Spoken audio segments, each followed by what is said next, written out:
Yeah. No. Yeah. I don't even know.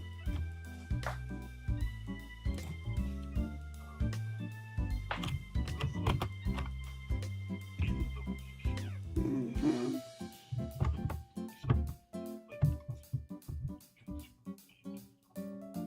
I don't remember that.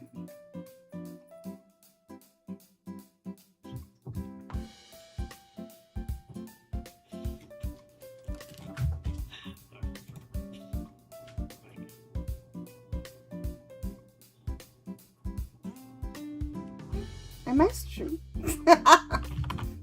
Yes, I am. It's because the new streaming thingy OBS is so complicated. It's everything changed. I hate change.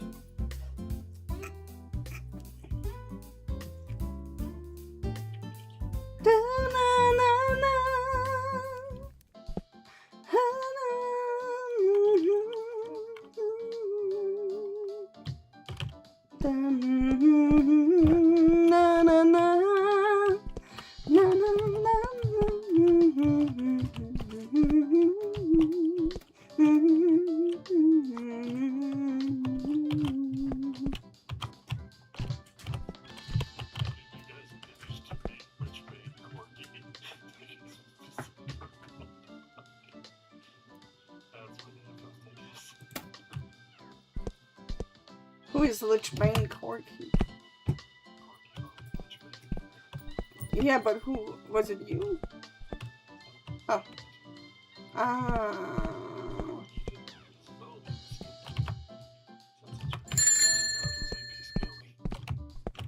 Oh. That is horrible. I feel really bad for the Corkies. Yeah, he was popular in it. It was always like, ugh.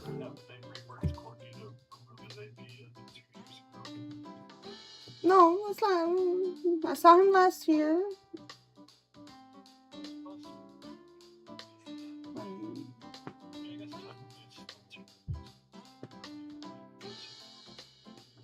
Yeah.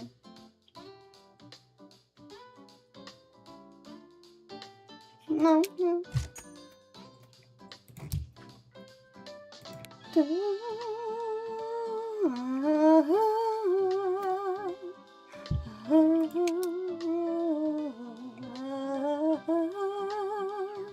I didn't realize there was multiple books license I had to get in the section of manga.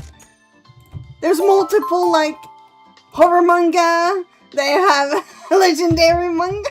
I didn't know. Shoujo, shoujo? A shoujo. Boys Leaps. Boys Leap? What do you mean, Boys Leap? Like, action boy? Anime boys? Oh, the little boys, they're action leaping.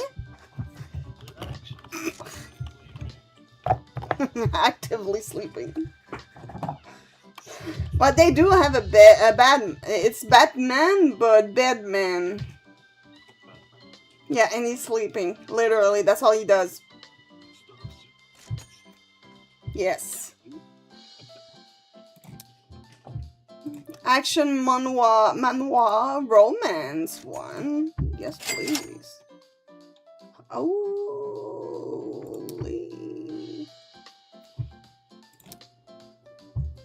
You sound like you just sniffed something.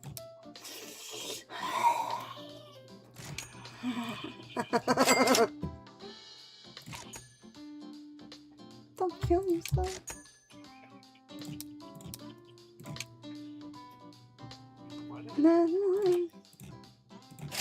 Oh, my poor baby boy.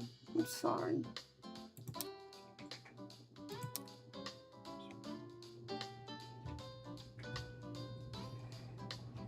It's time to give him hell with... I don't know, do you even know the counter? For Yorick. Against your... Like, they stole your Yorick, right? Oh! Oh, with my brain, man. Oh my gosh. Mm.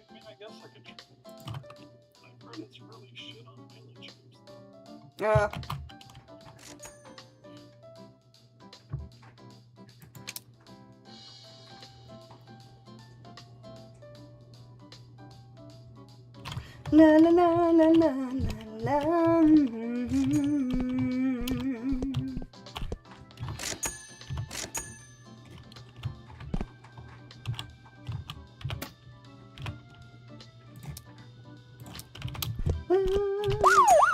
Dang it.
You forgot about me now.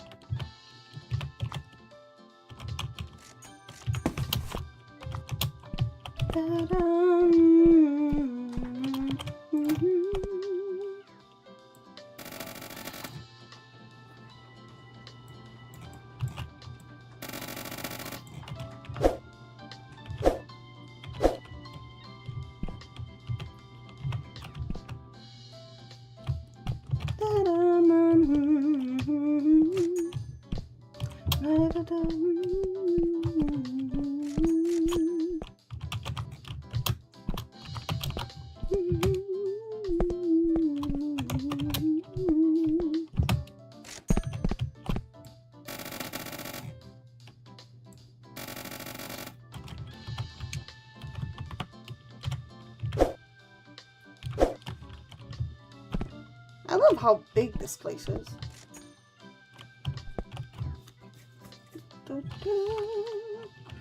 Let's change.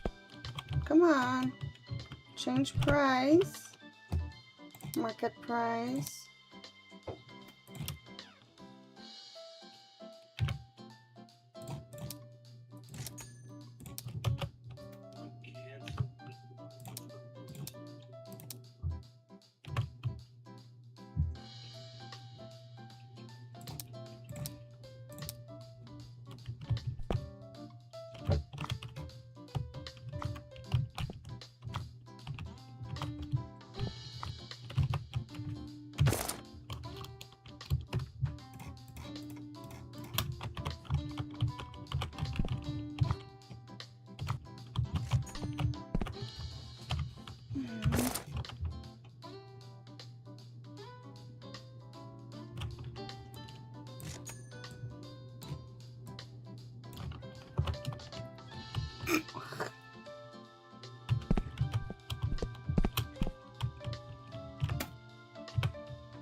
Ow! Fuck my arm. Ow! It hurts.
Ooh, clean.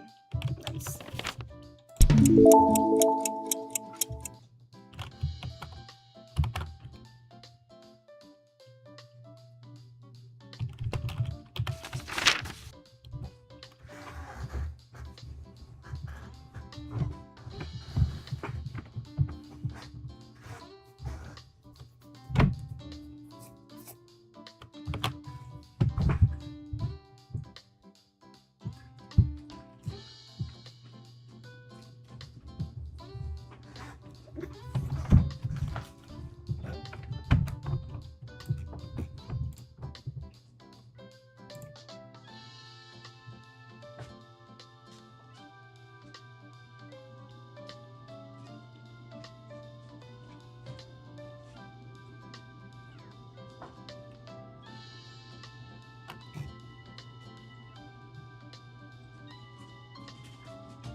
Did I? I thought I put one in the burner. Dang. Okay, no, I didn't. I need to make more.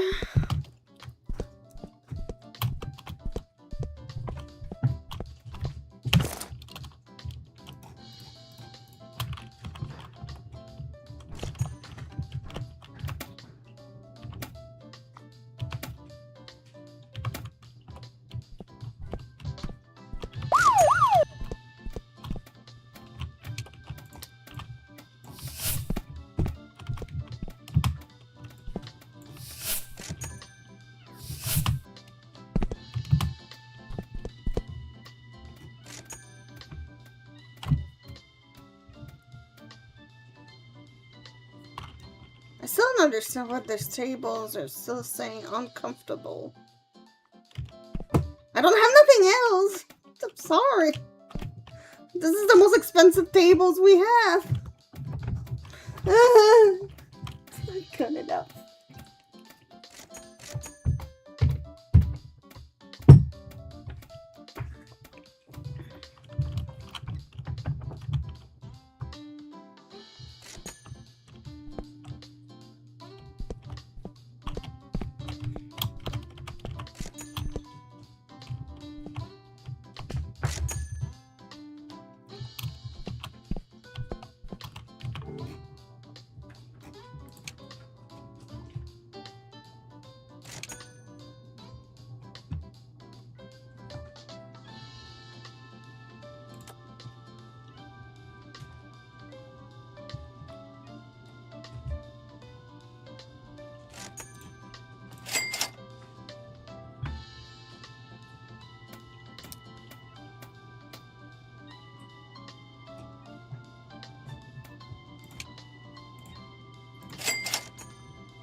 Two pies.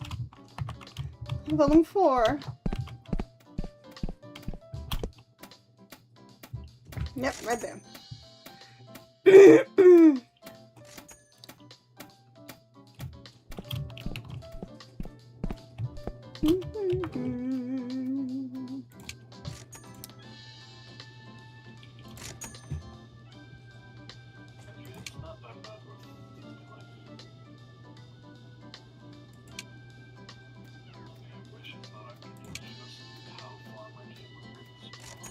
Mm-hmm.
Are you a bit slow?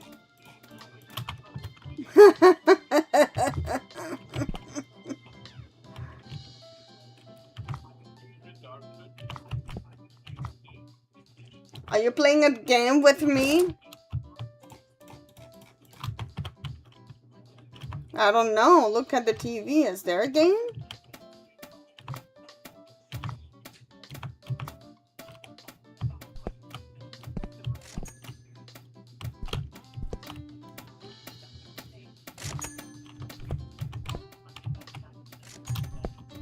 I listen 2 times. I cannot come out. Okay.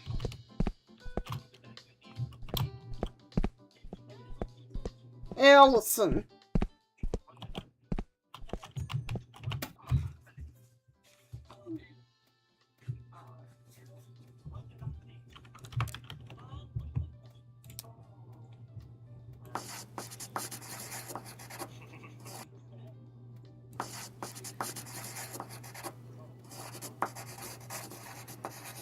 He said he didn't know. Mom, are you high?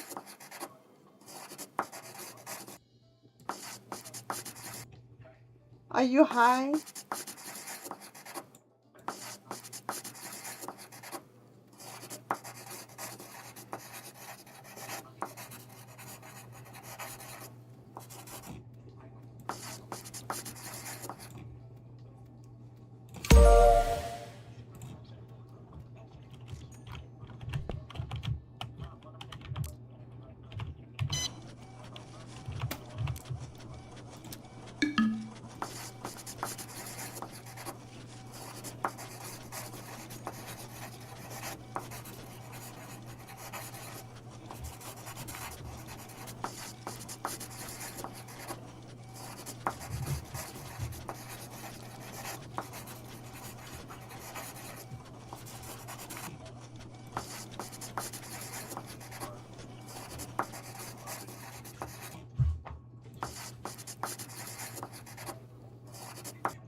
Except it works.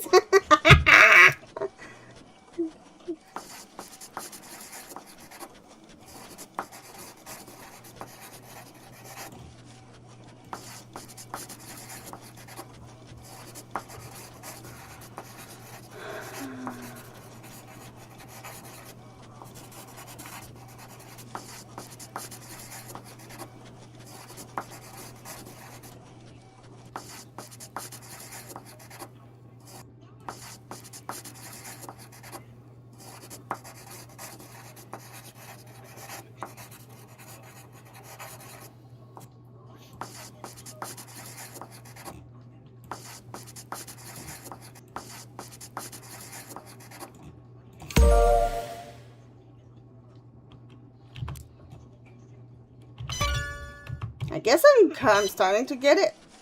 It needs to be really like I need to really feel the entire bar.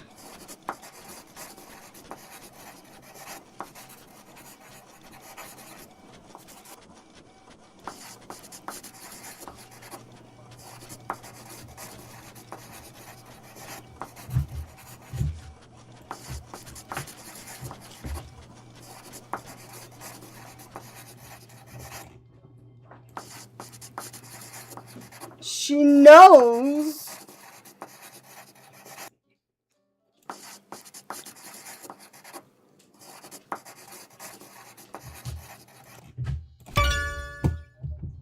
Dang it. I overdid it.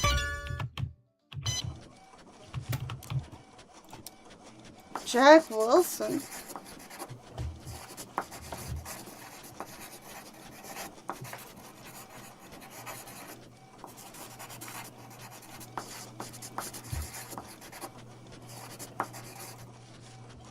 Dang it.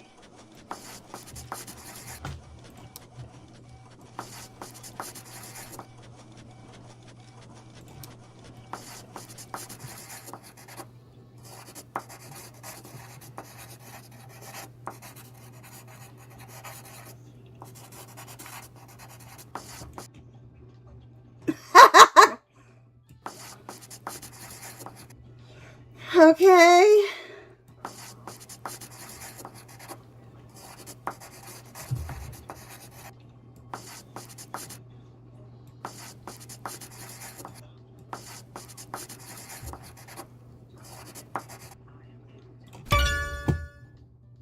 I forgot the D! I forgot these nuts.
Oh, I can pay you both.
Fluffernutter.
That's all bullshit.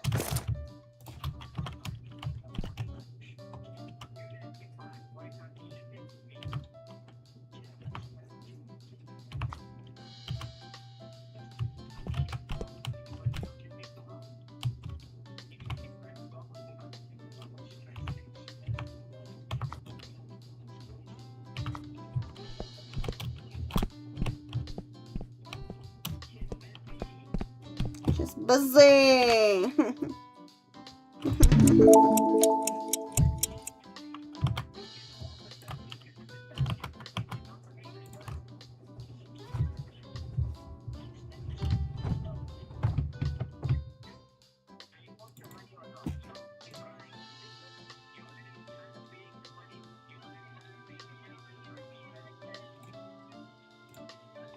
You're not listening to me. Better than you. She just told me to inform you. She just informed me if you want all your money, you need to do as I tell you to do. Haley, I want to talk to And then she's gonna talk to you. Do you want the money, man? She's gonna help you to get your money. And she told me to do whatever you want to do, okay? You just need to do what I tell you to do. Tomorrow, 9 a.m., I am gonna call you up. Okay, and if David's manager Josh calls me, I'll tell him that I tell him that I called the police. Yes, and you hang up the call. How are you, Alison? How are you? I'm alright. I had a tough evening. You're alright. Listen to me very My carefully, evening okay? was very. Listen to me very carefully. I was up most Okay, of the listen night to me. thinking Listen about to me. what happened. Listen to me very, You know, very kind carefully. of brainstorming about what we Listen could to me. do to get David Okay, caught and you put need to behind go to go to the I was Target telling store some of the and you ideas need to to. Officer Mary because I know that she means well, Are you but the I don't know officer? how Are you experienced the she is with officer? this type of thing. And I wanted to at least help. It's the least I could do after everything that happened. Are you the? So I Are you have the about police 4 officer? pages of notes and ideas. Are you the police officer? Are you talking to Mary? Mary's on the phone, right, Mary? Hello? Are you the police? Mary? Are you crazy? Are you mad? Are you mad? Are you crazy? I feel like I could be crazy after Are you what crazy? Are happened. you mad? Have you I gone mad? Have you gone mad? I didn't Have you gone mad? No, I mean, I am quite upset about Have you losing gone the mad? money, though. Yeah, you lost the money. If you want your money, then you need to do as I tell Last you to night do, I okay? was If you want your money, you need to do very what I sad. tell I you was to do. very Listen upset to me. Don't talk. about what happened. Don't talk. Listen, I listen, couldn't listen. sleep all night. Anyway, Officer Mary, are you I think still you there? have gone mad. You know that? Officer Mary? She's gone away. She's gone away. She's not listening to you. She's gone away. She's not gonna listen to you because you talk too much. But she was helping me with the case. You're talking too much, so she hang up the call on you.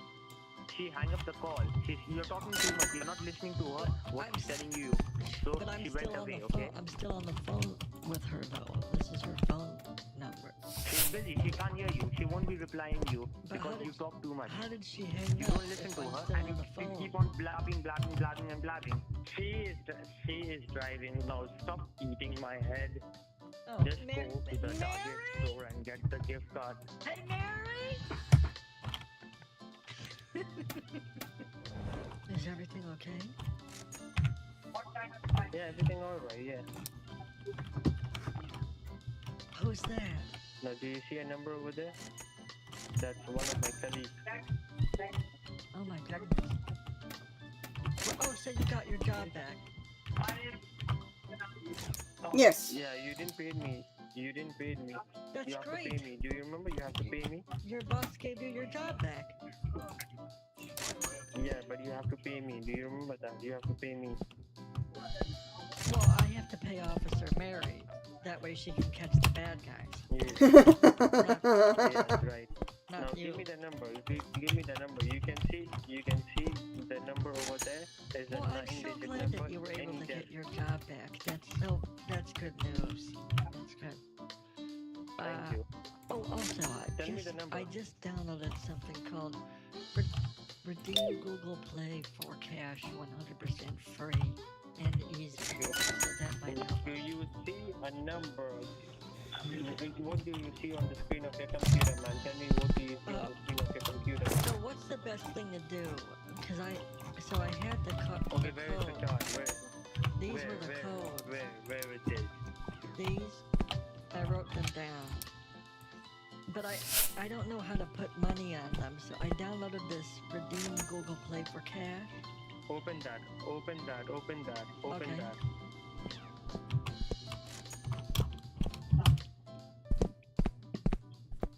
No, not this one. Close this one.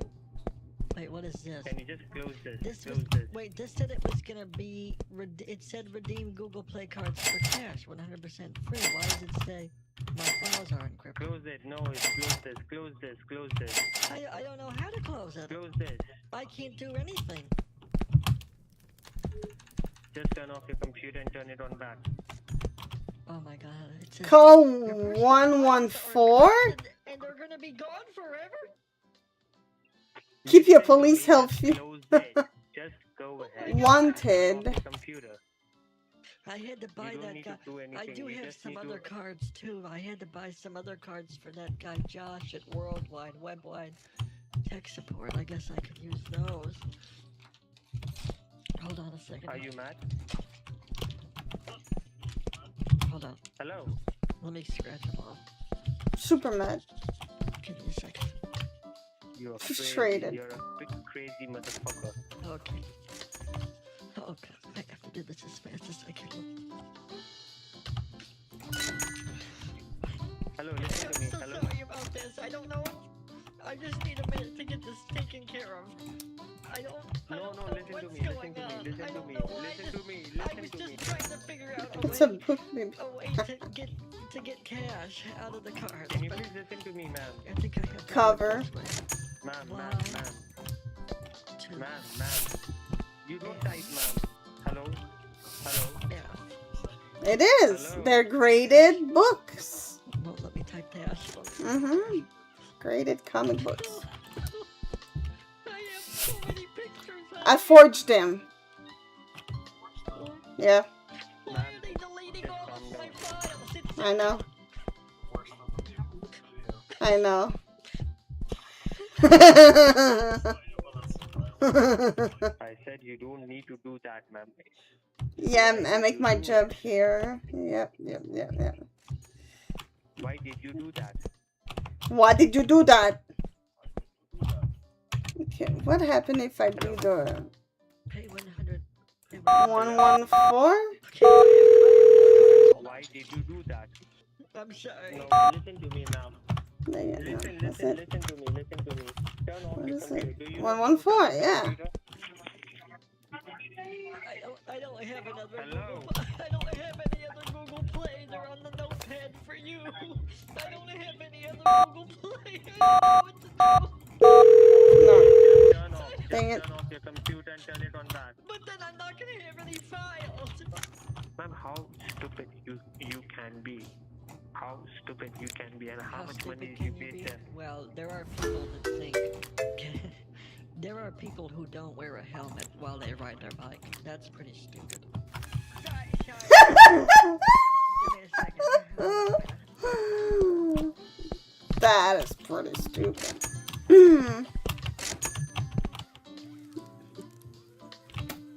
Start hai, Gulam. Okay, David told me, that other guy told me that if you don't shred the cards after you use them, that they It's on the round over. cause lead poisoning. It's not over there. Okay. My computer's Base. turning back on. I don't know. I don't know where everything is. It's a Mary. You said that my files were gonna be Mary, back. I'm talking about me. You said my files would be back. Do you? Will you listen to me? Will you listen to me what I'm trying to tell you? Do you have the target, the Google Play gift card number which you bought from me? I don't know. In your computer.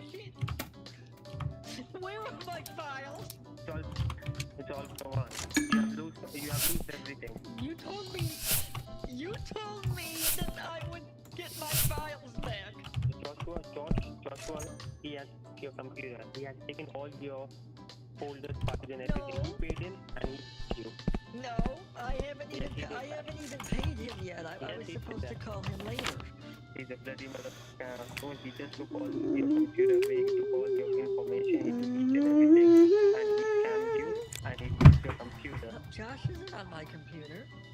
I just went online and I typed in Yes, he's how in to your computer. redeem Google Play cards for cash for free, and I downloaded this file. He's a man, he is a scammer. Josh and he is just, not a your scammer. computer. I could call him right now. He is Ooh. a nice man. Vending machines? Jack, how are you? Sell your Josh from the Worldwide comics Tech Support using the Association, comics Technological vending machine. Professionals, how are you? They've been helping me for What? Yeah. Fuck yeah! So I'm a little distracted. I'm just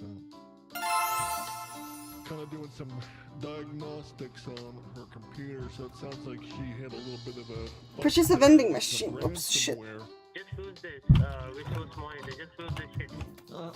Well, I'm looking at the Just lose this shit. I'm looking at the resource Holy monitor fuck, that it's too expensive for me. I cannot. I understand. The transdundant Yeah. Just lose the flamingonator. PMD. Just lose the PMD with the You know, tree. Just sometimes lose that. the transdundant Hey, listen to me. Listen to me. Keep gets your mouth shut. That's Keep your it. mouth it shut. gets Listen to me. it gets lodged Keep over your mouth shut. there. Listen to me. Depending on how many hard. Do you see the hard faults right there, man? The part where it says hard fault. The good news is you have no hard Can you faults, please but close that? you might have some soft faults. So if there's any soft faults, there could be a disruption. Just lose that. Just lose that. Just listen to me. Mary wants to talk to you. Mary wants to talk to you. Can you talk to Mary? Be right back. Mary here right now. Is Mary with us in the room? Mary is just gonna be in your she's want to talk to you, but we just close this. Because she's getting upset and she's getting angry. She's a police officer and she Well, doesn't put want her on the anyone phone. to use your computer. Put her on the phone if you can, because I guess Josh is I will, coding. I will. Josh is coding right now. Ma'am, there's nothing blocked. There's nothing blocked. He's just lying to you. Why don't you trust me? Why don't you trust me? You can trust Josh, but you can't trust me, right? Well, Josh has been very helpful over the past few days. He also told me that it was haunted. And that he has to figure out the best way.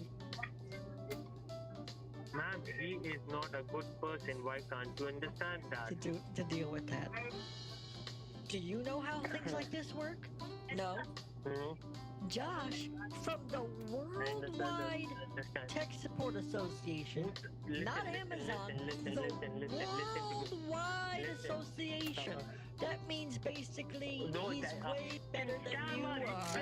He's on the computer right now. If you look at it, you can see he's doing something very advanced, something you wouldn't even be able to understand. I mean, I get that you work for Amazon or whatever it was, but let's be honest, he's a world-class technician. Ma'am, please go ahead and talk to whoever you want to talk to. Please go ahead and talk, okay, ma'am? I think someone is working in your computer, some Joshua. Oh, do you see Go ahead and talk to Joshua, Do you see okay? what they're doing right now? Are those the codes that you need? No, I don't need anything. Just go ahead and go and pay them. Do what the fuck you want, okay? Just go and yourself. I'm done. Go fuck yourself. I'm done. Off, man. Off. Fuck off. Why are you speaking to me like that? He took the money. No, okay? he said he was gonna give them to you. I just figured I He would tell. fucking took the money. The card doesn't have money. The card No, doesn't have he wouldn't money. do that. He would never do that. He works for the Worldwide Tech The Support money team. is not there in the card. I'm just trying to Hold check on, and just a second. see. Don't. Trying to check and you- see no, if no, there's don't, money on don't, it. don't, That way we don't. can figure out what to do with it. How do you check and see if there's money? Okay, leave it. वो की चोदी तेरी माँ की Oh, well, that's पकड़ी good. चोदी बहन लवड़ा का बाल Oh, so you this, know what you did so this one still has 500 then. So let me just give you that code. you bullshit If you you use motherfucker last you one. asshole you already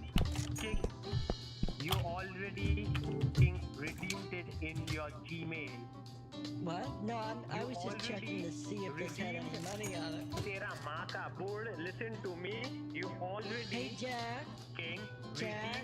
redeemed in can you hear me? This last code still has $500 on it if you want it. I guess you said the first You- one doesn't, you all but the last one does. So if you can see my computer, you all it says $500 is on the card. Tell Mary that we got 500 at least. fuck you What? What? Almost 7 hours. I guarantee you. Placing it inside your store will make it unusable. Maybe you learned a couple things. You can place it, yeah, outside. Yeah. Like That's this what I video, thought. sharing it with your friends. And as always, know that you are valuable and that you matter. Bye.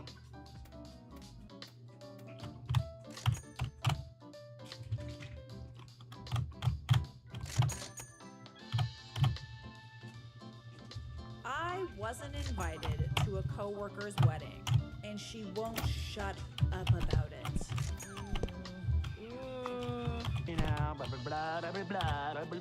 Okay, so the title of this story is I wasn't invited to a friend/coworker's wedding, but other friends were. Unsure of how to have her stop talking to me about her big day. Yeah, so like how much is she talking about it? Like, is she doing it in a way that's like kind of rubbing it in your face?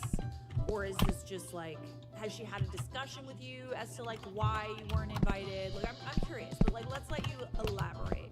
It's story time! I met my friend Amanda at work over 3 years ago. She was new to the team and I had the opportunity to help train her. We clicked instantly and became really good friends fast. Oh, okay, so like you're friends. Yeah, that's awkward.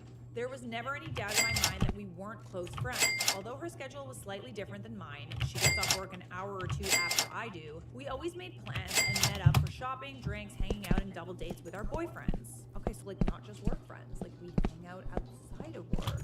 Obviously, we have mutual friends we work with, and we all try to have dinner together every once in a while or go out to a bar/club. I was very happy for Amanda when she got engaged to her longtime high school sweetheart just over a year ago. They are absolutely perfect for one another, and when she showed me the ring, I was floored with how pretty it is. I did ask when the wedding would be, and she said in the late summer of 2017. It's coming up in August. I'm so excited! She has spoken to me almost daily about her wedding planning process, which I'm totally fine with. One day, while we were hanging out, she proactively told me she wasn't inviting close friends and co-workers to the ceremony. Okay. She wanted a small and intimate wedding with her and her soon-to-be husband's family, and then everybody would be invited to the reception after. This seemed like a really good idea, and I said I liked that a lot. However,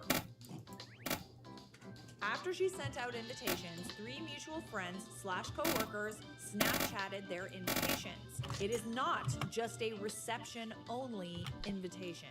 Ooh. Okay. So wait, did we exclude you entirely from the wedding, or just the wedding? The snaps weren't sent directly to me, but were on their story, and I just so happened to see them while clicking through. I was hurt I didn't receive $20? only to the reception, but I didn't. Wait, is it because that's the price of the book itself? Okay. We don't know what's happening in the story, but I think like at a certain point she told you that you would be invited at the very least to the reception, and you're not. Could it have been that your invitation got lost in the mail? It's possible. We didn't do printed invitations. We tried to cut costs in like any way possible, and to me, spending money on a print invitation is kind of silly, you know? So we went and we did like the digital route, and there were people that were like, oh, well, we didn't get a physical invitation, so like they don't really want us there. and this has also happened to a good friend of mine as well, who invited her boss or her mentor, and because he didn't get a physical invitation and only an e-invitation, his wife was like, oh, well, she doesn't like really care about having you there. Yeah, there's weirdness with the invites, and I think it goes without saying that like weddings are getting very expensive. If we can cut costs in certain ways, we're going to. It could be possible that your invitation got lost in the mail. I feel like e-invitations work a lot better, because what if this kind of thing happens? I don't know, maybe she did not invite her. Let's read on. I like to give people the benefit of the doubt, most of the time. Clearly, we weren't as close friends as I thought, and she had already made it clear to me she had no plans of inviting friends and coworkers. However, since she had invited some other girls we work with, I figured it was just a roundabout way of her politely telling me I wasn't invited while trying to spare my It's too expensive. However, she still talks to me daily about her wedding that's coming up in just a few months, and it makes me feel uncomfortable. She's constantly talks about everything. Recently, she talked my ear off during our lunch break about her dress, and she showed me all of the pictures she took in it before sending it off to get altered. It's a very pretty dress. That's the thing that's too expensive. To see her in it or celebrate her marriage. Are we sure you don't have an invite? Like, are we sure? Are we sure? I don't know. I'm perfectly polite and engaged in our conversations when she speaks to me about her wedding, but it's the only topic that ever comes up, and any attempt to change it up somehow comes straight back to her big day. Okay, so if she did overtly not invite you and kind of uninvite you, because she did invite you at first, if she didn't invite you to her wedding, her talking about her wedding in front of you is really rude. How rude. It's really rude. Getting married is super exciting. It consumes you for like literally an entire year. And also people usually really like talking about it with you. It's like a fun thing to like chat about. There's always, you know, like, oh, what are we doing? Oh, what's happening? It's fun. It's a fun thing to talk about. I also love talking about other people's weddings too. It's obviously hard to avoid sometimes, especially if other people bring it up, but generally, if you are getting married and you didn't invite someone, keep it on like a need to know basis. Dealing with darkness. The fact that like, hey, listen, you know, we really had to be careful. Oh, that's him. Guest list for a wedding gets out of control fast. Okay, I thought that was gonna happen. Invite like random cousins you've never met, and you feel kind of like obligated, and like, you know, before you know it, it becomes this Hello, thing where I know fellow for me, it was, businessman. like, mostly family with like a few friends. He must be the owner of that comic book store. So there's a million different My name's reasons why is someone isn't invited to a Halig. wedding, I think it's important. And I'm to, something if of you're a going to be businessman talking about it in myself. front of someone Right who's now, I have an you gotta interesting. have that conversation as to like why they. Right now, I have an interesting business proposal. For you, selling mature comics in your store. You're interested, right, my friends? Excellent. For the next step, I need a 666 to start a website to sell the comic to you. Why not sell it on the Comicverse app? Let's just say there are too many restrictions on that other place. Anyway, please bring me the money as soon as possible. Here you go, buddy. Thank you, my friend. Now, my people can start working on the website. But we've got a little problem right now. One of our programmers is on a strike. Can you please convince him to return to work? Excellent. He should be around here. His name is Ray. He wears glasses, a gray jacket, blue shorts, and blue sneakers.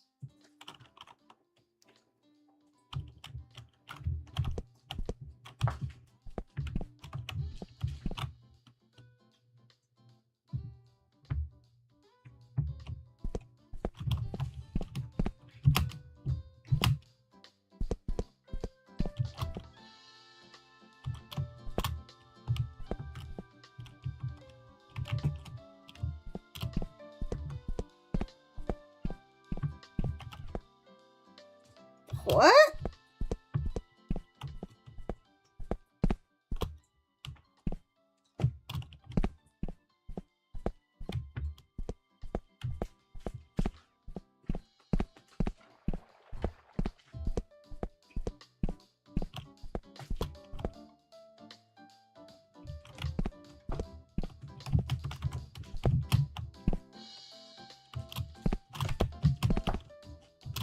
Hmm.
Oh.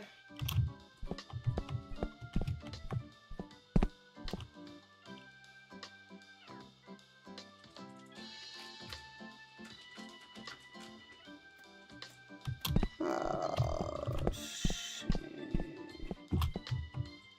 I fucked up. I didn't. I don't know why I forgot.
cheap drinks, I'm up for it. Didn't update that. Oh, no. Yeah, nothing like a good beverage. Oh no! Damn, you really need to fix that voice thingy, the boards. Great service, yeah.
It's so pretty. Dude, I'm trying.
Mhm.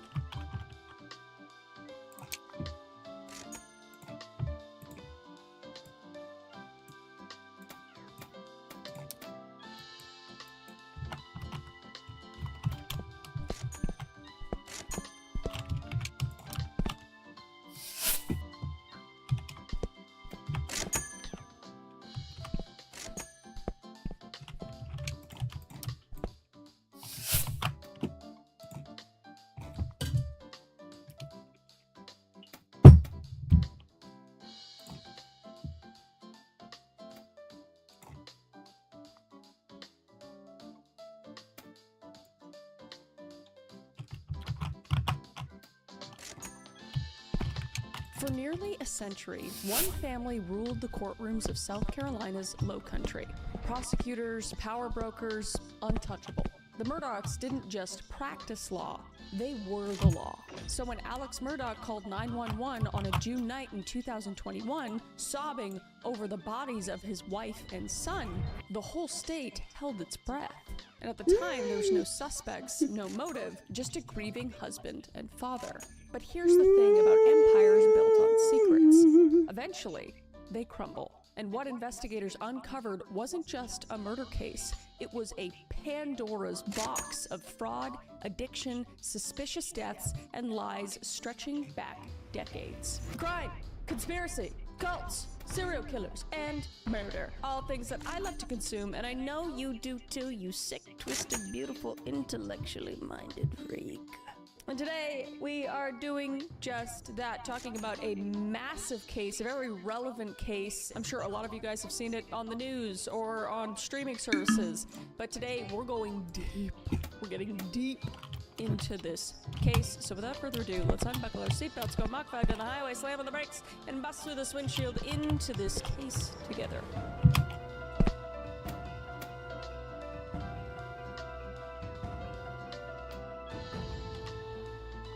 Why is she moving? The Murdoch I'm family falling. had a grip on the legal system in South Carolina's Low Country for almost I'm not an falling entire anymore. century. What the fuck was that? 3 generations of Randolph Murdoch's reign as solicitor, aka chief prosecutor, for the state's 14th Judicial Circuit in an 86-year dynasty from 1920 to 2006.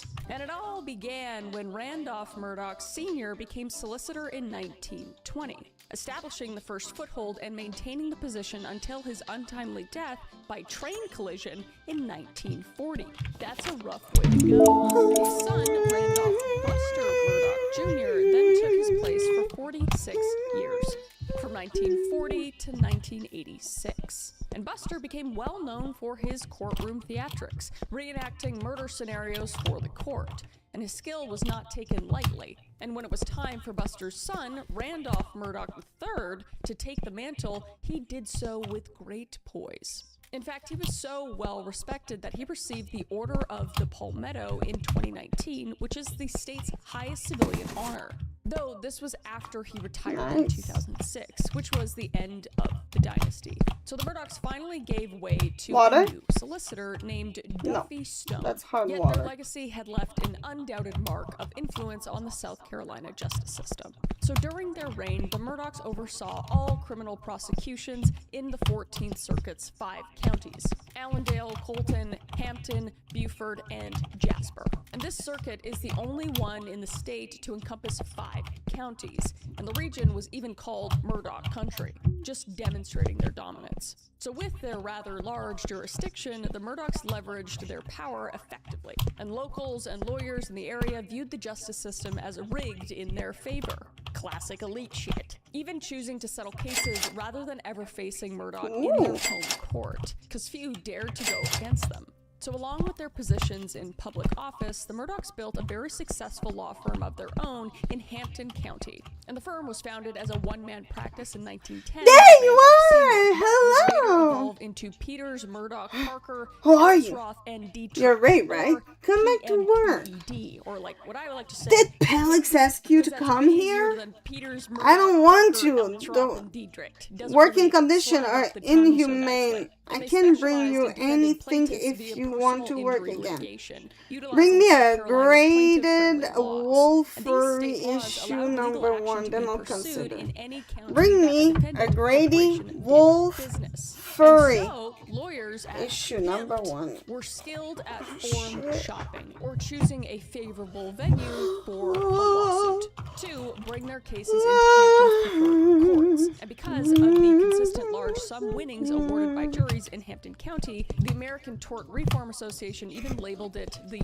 third worst judicial hellhole for defendants in the nation. Basically, everyone just gets f***ed except for the Murdochs and whoever they're representing.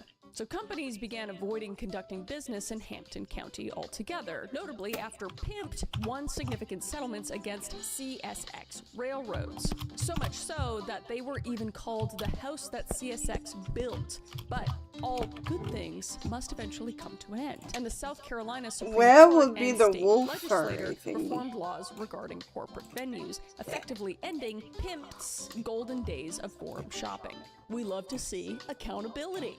But the firm would still practice law, though in 2022 they would rename to become the Parker Law Group. See that? That rolls off the tongue a little better, you know what I mean? Removing the Murdoch name entirely, and we'll get to the reason for that in a bit. So Richard Alexander Murdoch, known as Alex, sometimes pronounced Alec, was born on May 27, 1968, and he earned his bachelor's degree from the University of South Carolina in 1990 and his law degree from USC Law School in 1994.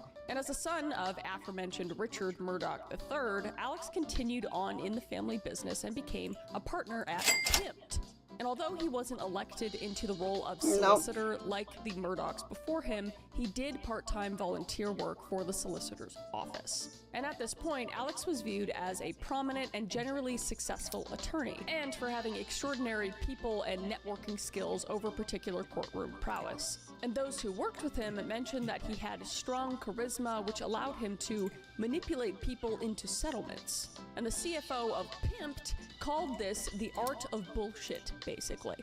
He was just really good at working people, but never quite seen as a legal scholar of any kind. And he was also described as loud, busy, and always on the phone at the workplace. And Margaret Kennedy Murdoch, known as Maggie, was born in Nashville, Tennessee on September 15, 1968. And she was Alex's college sweetheart at the University of South Carolina. Not what this is not the one I Thanks to the Murdoch need. resources, she was a homemaker and described as a devoted mother who lived for her children, Buster and Paul. And the wealth never seemed to change her, as those who knew her also say that she was incredibly sweet, sociable, and down to earth. And Maggie was known to love spending time at the family's Edisto Beach house, as well as caring for the Moselle Estate House in Arlington, South Carolina. And then there's Paul Terry Murdoch, who was the younger son in the Murdoch family. And he was known to be a volatile and reckless young man. A family member even recounted a time that he told his aunt to go f herself when he was just 11 years old, which, I mean, that's not that notable. I mean, 11-year-olds can be little assholes, you know what I mean? But whatever. And he also struggled with authority, and that never seemed to go away as he got older. And then there's Richard Alexander Murdoch Jr., known as Buster. And he is the older of the two sons. And he was originally following on his father's path, but was reportedly kicked out of law school at the University of South Carolina after he was caught for plagiarism. And Alex would eventually try to pay his son's way back into school, spending around $60,000 to a well-known lawyer to get him readmitted. Must be nice to have a rich daddy. And it actually worked in 2022, but Buster's law career was ultimately put on hold, and it's unclear as to the status of that now. So by all appearances, the Murdochs appeared to be the close-knit, wealthy Southern family that they were known to be, at least publicly. And they were often seen spending time at one of their several properties doing some of their favorite activities, including boating and hunting. So the Murdoch Moselle estate was a testament to the family's wealth. It was located on Arlington, South Carolina, and the property extended for 1,770 acres, with shooting ranges, duck ponds, and was a prime spot for hunting. And it also featured a 5,275 square foot main house, and a cottage, and an area for dog kennels. Oh my god. And they also owned several boats and cars, further reflecting their lavish lifestyle. And Alex also had a retirement account, equity in his former law firm, heavy machinery and equipment, and a share in 2TI Island, which is a share in the Green Swamp Country Club, and more. So the vast Murdoch wealth had come from generations of legitimate family income and supplemented with Alex's earnings as well. Alright, so you've probably heard of HelloFresh. They're the #1 meal kit in America. But here's the thing. This fall, they've completely leveled up. This is prior, because drinking at 19 is illegal. And the group also stopped at a bar that evening where Paul and a friend, Connor Cook, who was also present in the crash, took shots. And the boat went straight into a piling on the bridge to Paris Island at approximately 2:17 a.m. And the resulting impact caused several severe injuries and knocked 3 passengers into the water. And 2 of them, fortunately, resurfaced and were recovered. And the third, Mallory Beach, did not. And her body would be discovered a few miles from the incident a week later. And there were rumors that the Murdoch family was using their considerable leverage to influence the investigation in their favor from the start. And 4 of the crash survivors were immediately taken to hospital, Paul being one of them. And his father, Alex, and Grandpa, Randolph III, showed up as the police were right about to take Paul's statement. And Randolph III bluntly said that there would be no statement, and Alex allegedly went to visit the other survivors in what was described as an attempt to orchestrate something. And the hospital staff supposedly heard Alex tell Connor not to say anything. And Connor later said that Alex assured him everything was going to be all right as long as he shut up, and said he didn't know who the driver was at the time of the crash. And such actions naturally brought up concern that Alex was doing whatever he could to shift blame away from Paul. But regardless of the attempt, thanks to the other survivors' testimony, with near certainty that Paul had actually been driving, he was charged with 3 felony counts on April 19, 2019. 1 count of DUI resulting in death, and 2 counts of DUI resulting in serious injury. And DUI is boating under the influence, for those of you who don't know. But allegedly, thanks to his family name, he never actually was handcuffed when he was arrested. And he had his mugshot taken in the hallway of the courthouse on someone's iPhone instead of the usual mugshots people are familiar with. Just classic elite entitlement bullshit. And he never had to step into a detention facility to have fingerprints taken, just clearly showing preferential treatment. And Connor wasn't charged, as in addition to his testimony, his injuries suggested that he was indeed a passenger. But Paul, however, now faced up to 25 years in prison, and he was released on bond after entering a plea of not guilty. And the case was proceeding somewhat slowly. Potentially more preferential treatment, we don't know. But the Murdoch family was feeling the pressure from this event, to say the least. Because on top of those charges as well, Renee Beach, who's Valerie's mother, filed a wrongful death lawsuit against Alex, Buster, and Maggie Murdoch, and the places that provided alcohol to the underage. So on top of all of this negative mounting pressure on the Murdoch family, things were about to get even worse. And more deadly. I would like to take a moment to talk about something I care about very deeply, and those are my 2 cats. Yes, I have become a cat lady. What of it? And as cute as they are also annoying, but in a cute way. You know what I mean? They just stare at me whenever I'm standing anywhere in the house, and they just meow at me constantly. And that is because I've been feeding them top-tier meals, and they just want more every day. They're kind of gluttonous, to be honest. But I'm talking specifically about Smalls. And this episode is sponsored by Smalls. And listeners know my cats simply cannot live without Smalls. For those of you who don't know, Smalls cat food is protein-packed recipes made with preservative-free ingredients you'd actually find in your own fridge. And they're delivered right to your door. And that's why Cats.com named Smalls their best overall cat food. And starting with Smalls is so easy. You just share info about your cat's diet, health, and food preferences. Is she making 2? And I have a Maine Coon who has super long hair, so that's really nice for her. And they have it's a soft few. coats, and I cannot stress this enough, a significantly less stinkier litter box, or little litter boxes. And Forbes ranked them the best overall cat food, and 88% of cat owners reported health improvements after switching. Plus, they'll refund you if your cat won't eat it. Risk-free. So what are you waiting for? Give your cat the food it deserves. For a limited time, because you are a Crime, Conspiracy, Cults, and Murder listener, get 60% off your first order, plus free shipping. That's smalls.com/CCCM. And one last time, that's 60% off your first order, plus free shipping when you head to smalls.com/CCCM. Thank you to Smalls for sponsoring this video and supporting the channel, and let's get back to it. So June 7th, 2021 began like any other day. Early that afternoon, Alex asked Maggie and Paul to come back to the Moselle estate that evening, and he then made his way to Pimped, arriving at 12:24 p.m. Meanwhile, the household carry on with its usual routines. Their housekeeper prepared dinner and texted Maggie at 3:28 p.m. to let her know that she had left it on the stove for her. And at 3:41 p.m., Alex attempted to reach Maggie via FaceTime, but the call went unanswered. And before 4 p.m., a man named Roger Dale Davis stopped by Moselle to tend to the animals, and he reported that no one was on the property and nothing seemed out of place at the time of getting to the property. So at 6:08 p.m., Paul apparently called a contact saved as Dad on his phone. This laundry have everything. A contact that correlated with Alex's phone as well. And then Alex arrived at Moselle They at didn't- 6:42 p.m., followed by Paul at 7:04 p.m. What is it now? At 7:56 p.m., Paul recorded a video of Alex and sent it on Snapchat.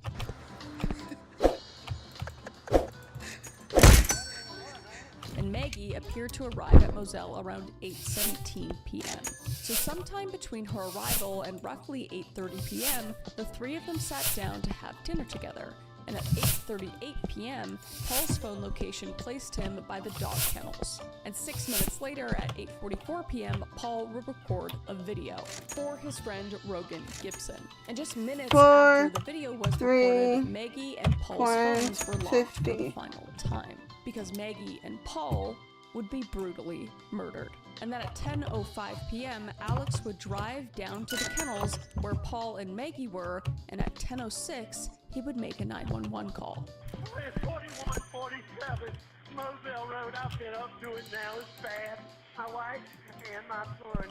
And his 911 call was frantic. He hysterically sobs, relaying the murder of his wife and son. And at one point, he begs the police to please hurry, and the dispatcher on the line questions him for information while trying to keep him calm. And he tells the dispatcher that he had been gone and just got back to the house, and it had been about an hour and a half to 2 hours since he last talked to Maggie.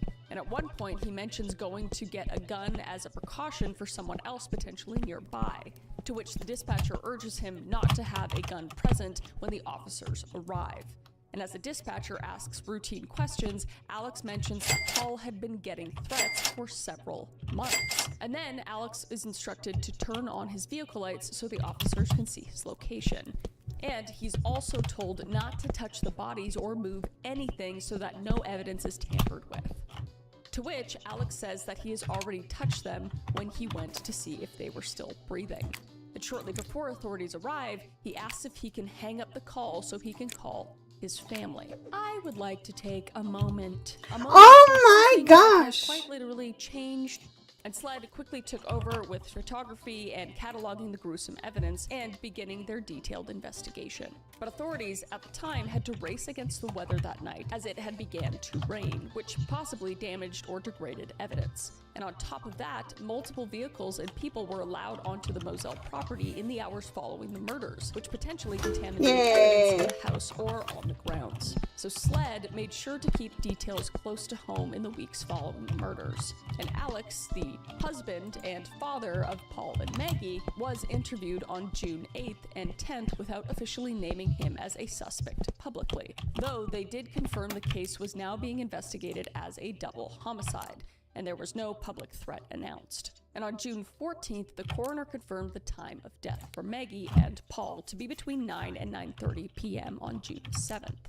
But it would later be believed that the time of the murder was around 8:50 p.m. But it was during Alex's third interview with SLED, which took place on August 11th, that had some inconsistencies at this time. Because the day after the murders, Paul's friend Rogan Gibson told SLED's lead investigator, David Owen, that he could have sworn he heard Alex's voice while he was on the phone with Paul the night before. Because they had been talking about one of the dogs in the kennels, and Gibson made mention of a video that Paul had attempted to send, but for some reason it couldn't go through. And Owen confronted Alex about Gibson's claim, and a Snapchat video that showed him in different clothes than the ones that he was seen in a few hours later, and some questionable statements he made the night of the murders, and more. And Alex mentioned in this interview that he was at his mother's house for around 45 minutes to an hour when a witness saw him there for only about 15 to 20 minutes, further shedding doubt on his history.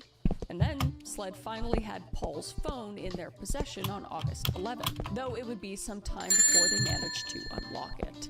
And come October, SLED was finally ready to announce that not only was Alex now a suspect in the murders, but he had secretly been a suspect all along. But still, they had a fair bit of work to do to charge him. But it ended up all coming back to that one video, the video that Gibson had referenced that could show that Alex was at the kennels just before the murders.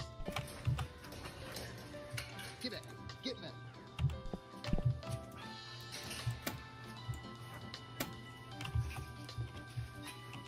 So at this point in the investigation, this was arguably the single most important piece of evidence in this case. Because without it, definitively placing Alex near the scene of the crime near the time it was committed was just circumstantial. And SLED received the phone without full knowledge of how many attempts had been made to unlock it, and so they knew they needed to proceed with caution. Because after too many failed attempts, the phone could lose precious data for the investigation. But eventually, the passcode was cracked by Lieutenant Britt Dove, who later said, quote, "I hollered out that I found it to nobody in particular because I was in the office working by myself," unquote. Just a classic movie moment. And the code was Paul's birthday. It's kind of crazy that they didn't guess that a little sooner, but whatever. 041499. So finally, the video had been found, and Alex's alibi was pretty much shattered. And it forced his team and Alex himself to admit that he had been lying this whole time.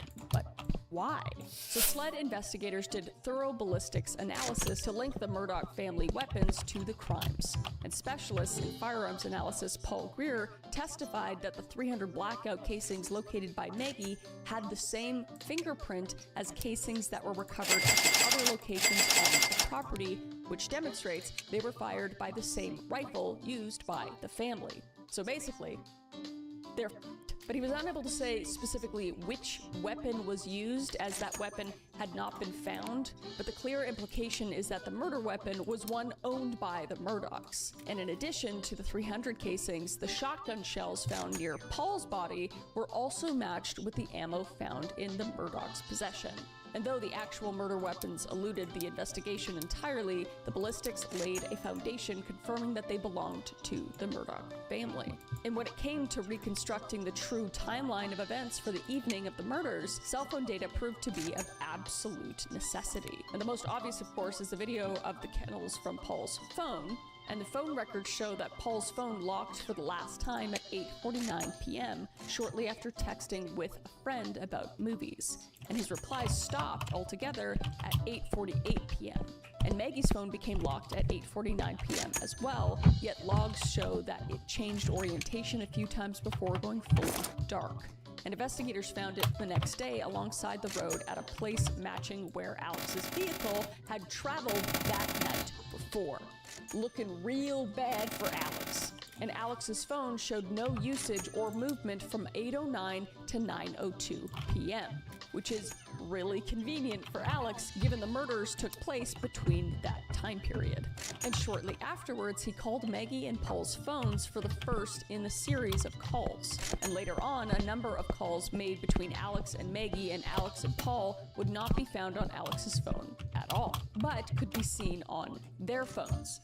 So he deleted them, and not thinking that the police would look at his son and his wife's phone because he's a f***ing idiot. So the phone records continued painting the picture that Alex's story wasn't quite adding up.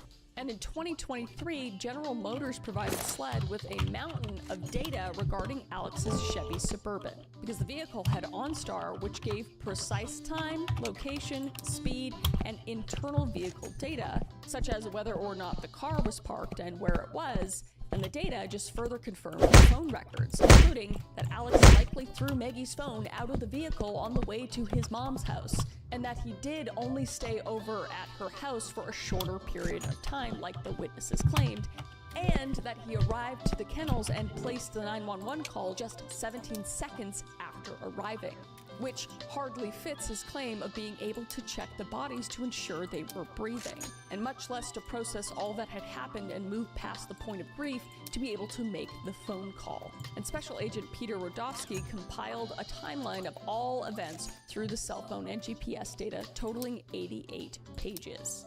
And this timeline seemed to line up more with the prosecution's theory, which we'll discuss in a minute, and just went against everything Alex had claimed. So in the days after the killings, one of the caretakers for Alex's mom reported seeing Alex carrying a tarp, which some believe could have had the missing weapons inside. There was also a rain jacket discovered that had gunshot residue on it, but Alex denied possessing any knowledge of either item, of course.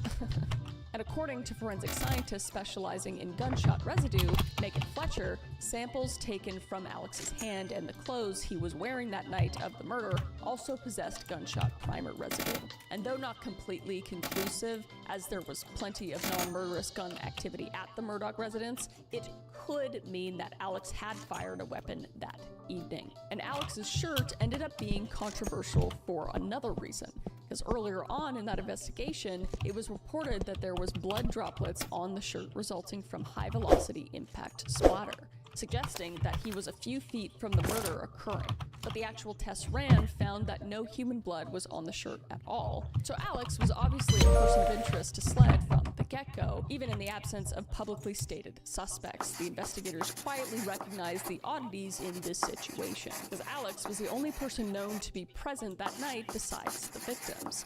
And the victims seemed to be caught by surprise, potentially suggesting someone they knew or trusted carried out the murders. And the murders were carried out by Murdaugh's weapons.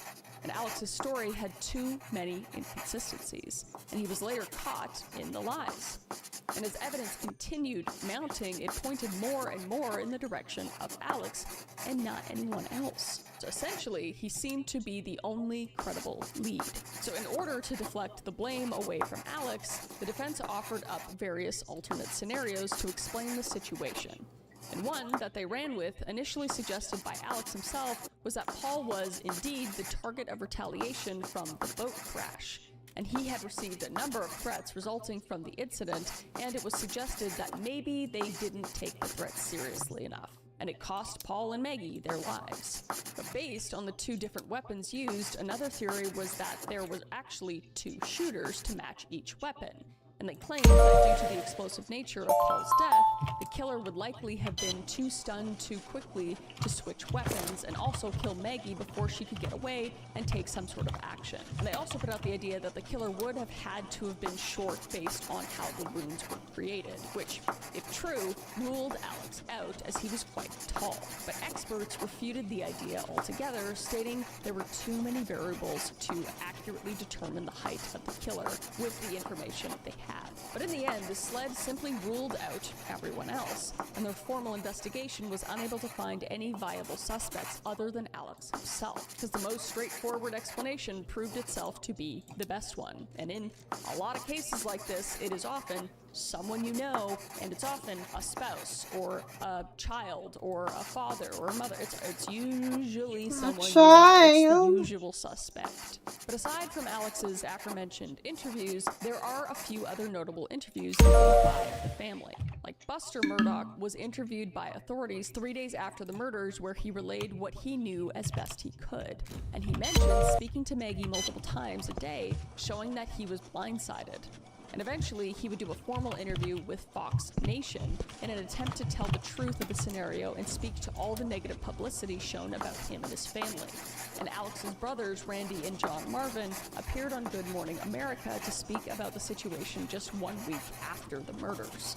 Seems like a lot of people aren't really mourning and they're just trying to get their family name, like, polished out or whatever. It just seems odd. Maggie's sister, Marion Proctor, gave an interview and testimony stating that she found it it weird that Alex wasn't concerned about a killer being on the loose. That's fair. And of course, there were critical witness interviews as well, including Shelley Smith, Alex's mom's caregiver, that testified Alex only visited his mother for 15 to 20 minutes instead of the longer time that Alex claimed, and Blanca Simpson, the Murdoch's housekeeper, was also interviewed. And there was Rogan Gibson's interview in which he revealed hearing Alex's voice while on the phone with Paul and the kennel video. Paul called me At what time? at 8:44 Okay. p.m.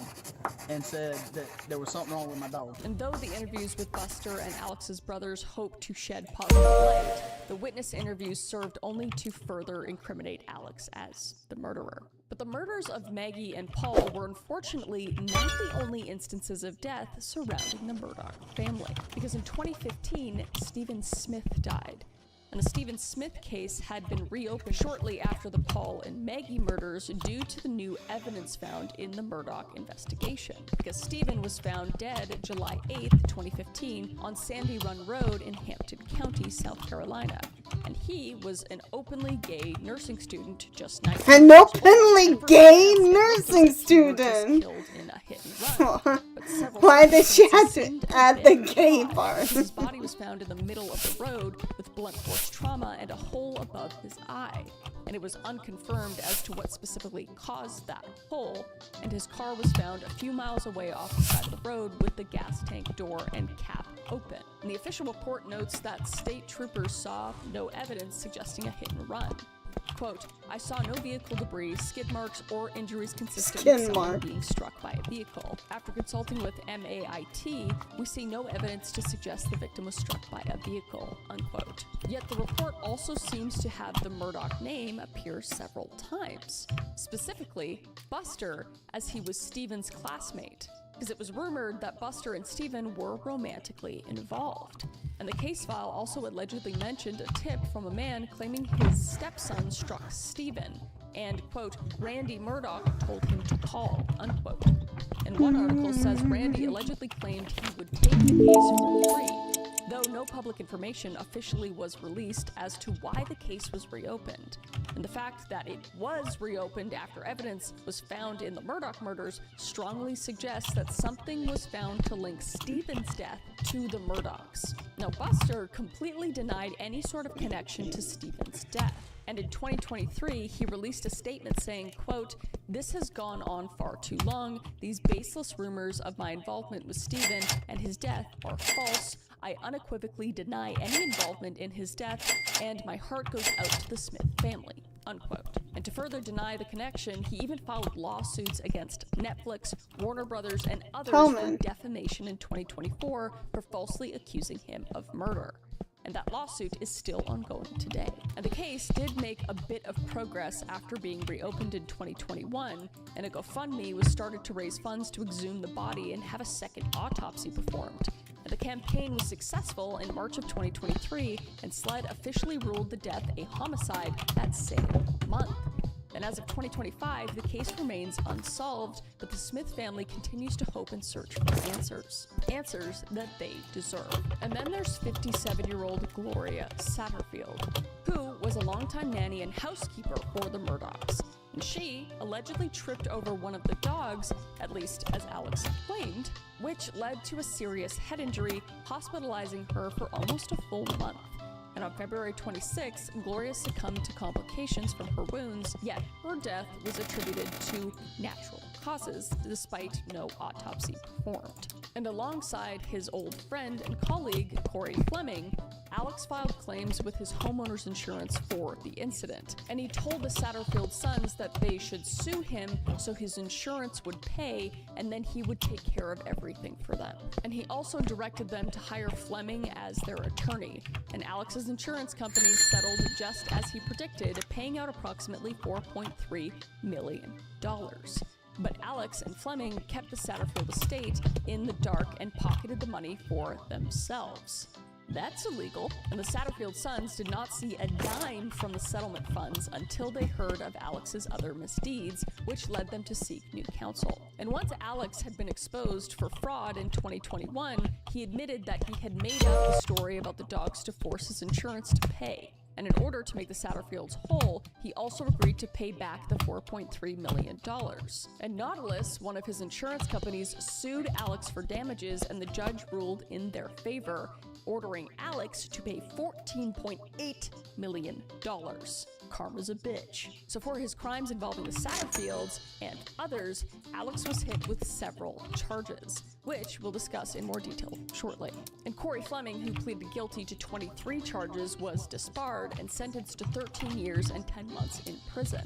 And the Satterfields' new lawyer, Eric Bland, helped them to recover over $6.5 million in later lawsuits. And though the civil side of the case has been resolved, it appears as if the criminal side has yet to reach a resolution. And SLED's investigation still appears to be open. So 3 months after the murders of Maggie and Paul, Alex claimed to have been shot while changing a tire on the side of the road. And this was the day after he resigned from Pimped. And his claim was that a truck saw him, slowed down, shot him, and then drove off. And Alex called 911 and was escorted to a nearby hospital to recover. And on the 6th, he checked into rehab for substance abuse treatment. But the story and situation just didn't quite add up for those who heard it. And it didn't take long for the real story to surface, because it turns out that Alex admitted the incident was a conspiracy to collect $10 million from his life insurance policy.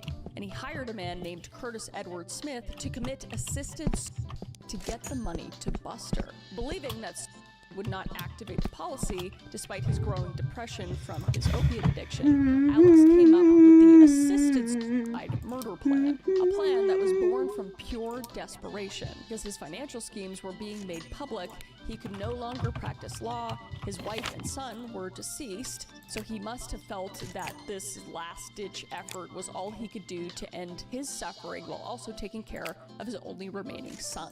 But Curtis's account, however, told a slightly different story. The 61-year-old man, who also happened to be Alex's drug supplier after they met when he needed a lawyer, claims he never shot Alex, and instead he showed up and fired the gun into the air to smack some sense into Alex. Quote, "If I'd shot him, he'd be dead," unquote, Smith would say. God damn. And after Alex's admission of the staged shooting, he was faced with charges of insurance fraud, conspiracy to commit insurance fraud, and filing a false police report on September 16th. And Smith, on the other hand, was charged with assisted assault and battery of an aggravated nature, pointing and presenting a firearm, insurance fraud, and conspiracy to commit insurance fraud. And they both would eventually be charged with possessing, manufacturing, or distributing narcotics in June of 2022. So these charges are piling up on top of the fact that Alex is being looked at as the prime suspect of a murder case involving his wife and his son. And the crimes committed by Alex Murdaugh were extensive, spanning over a decade, allegedly beginning as early as 2005 up to 2021. And his schemes brought in about $9.3 million in stolen cash and $8.8 million from clients and about $490,000 from the state. And though some reports estimate even more, and racked up over 100 separate financial charges against at least 18 victims, including money laundering, embezzlement, computer crimes, forgery, etc. And Alex was rather creative and bold when it came to his stealing methods. And he regularly convinced his clients to send their settlement checks to accounts he controlled, or sometimes even send them right to him. And one of the most well-known ways he pulled this off was through a fake bank account that he set up entitled Forge, to trick people into believing it was actually Forge Consulting, which is a real company. And he would make checks payable to Forge and deposit them into the Forge account, stealing the money for himself. Just a ripe piece of shit human being. And he'd create fake expenses and even lie directly to his clients about how much money they made in settlements, pocketing the rest or all of the money. And in another one of his main schemes, Alex conspired with Russell Lafitte, who was the CEO of Palmetto State Bank and his personal banker. And Lafitte would give Alex large personal loans as conservator for Alex's personal injury clients using minimal documentation. And Alex would tell various law firm employees to write checks addressed to Palmetto State Bank, which Lafitte would then distribute back to Alex to pay off whatever debt he wanted to, or to simply withdraw the cash. And once the two were caught, Lafitte was convicted of federal charges in November of 2022, which included bank fraud, wire fraud, conspiracy to commit bank fraud and wire fraud, and the misapplication of bank funds. And he was sentenced to 7 years in prison nearly 1 year later in August 2023. I feel like that's kinda light, to be honest. And for his part in the scheme, Alex pleaded guilty to 1 count of bank fraud, 2 counts of wire fraud, and 1 count of conspiracy to commit wire and bank fraud. And Alex would also drag other lawyers, often unwittingly, just like in the final of his main schemes, which was the one he ran with Corey Fleming against the Satterfields. So all in all, Alex wouldn't necessarily match his forefathers' legal careers, but he sure found a way to make his mark in South Carolina history anyway. And notable victims from his many schemes include the aforementioned Gloria Satterfield estate and Hakeem Pickney. And Hakeem was a young man whose life was forever altered from a 2009 car crash, which left him deaf and quadriplegic. And Alex began representing him in 2010, but in 2011 he died after his life support ventilator was mysteriously unplugged. And when his mother won the settlement funds, Alex took just under $400,000 for himself. And this was just about, if not all of it, which is disgusting.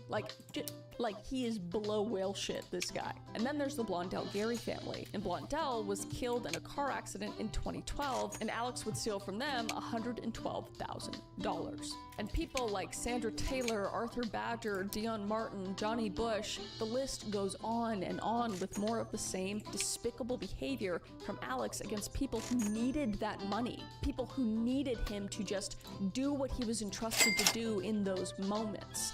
But he didn't, and he just took advantage of them and took everything from them. And though it's not entirely the firm's fault, blame must obviously be placed on Alex, the fairly lax atmosphere of pimped contributed to Alex's ability to commit fraud because there were minimal internal controls in place, and partners more or less had free reign to do whatever the hell they wanted to do with their cases and settlements.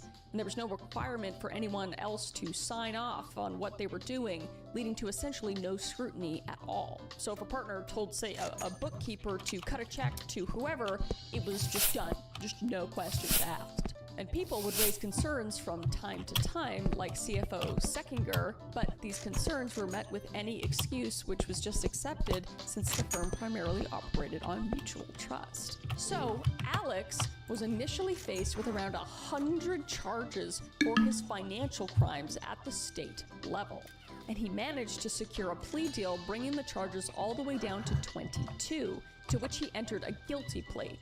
And the crimes include embezzlement, conspiracy, money laundering, and more. And he was sentenced to 27 years in prison on November 28, 2023. But separate from his state charges, Alex was also charged with 22 federal counts.